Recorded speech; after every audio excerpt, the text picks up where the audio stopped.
Last year, the Kaukauna Galloping Ghosts were one win away from making it to the Division II state title game down in Madison.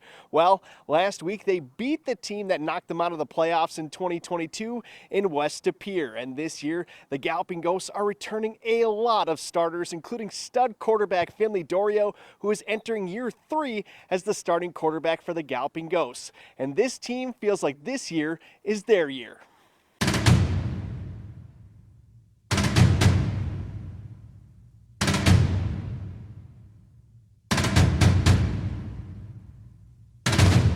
I don't hesitate to put him as one of the top QBs in the state.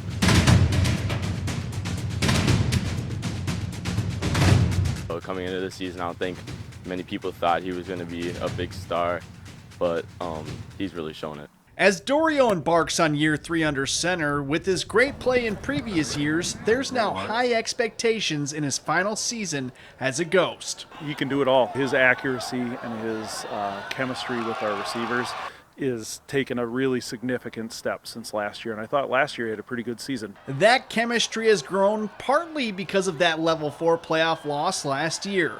Once the season was over, Doriot and his receivers wasted no time getting back to work. We just got out as soon as we can, as often as we could, and just started putting the work in. There's a lot of trust there. I mean, those guys are great. Those catches were just awesome, and we needed all those plays to win that game, so it was big time for sure. Last year, Kaukauna had stud running back Noah Hoffman to lean on.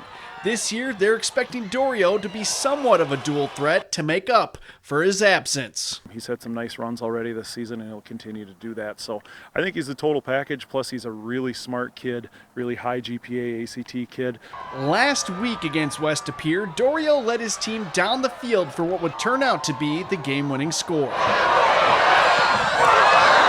You always need that guy that you can count on when it comes late to the game, and having that guy like him out there, it really helps all of us out. Doriot and his teammates know what their potential is, but they're focused on what it will take to get there first. We're always talking about trying to win state. You know, that's always the final goal, but every game is the next game is always the most important. And next up for the Galloping Ghosts, they host conference foe Oshkosh North Thursday night in their first conference matchup of the season. From Kaukauna High School, John Miller reporting for NBC 26.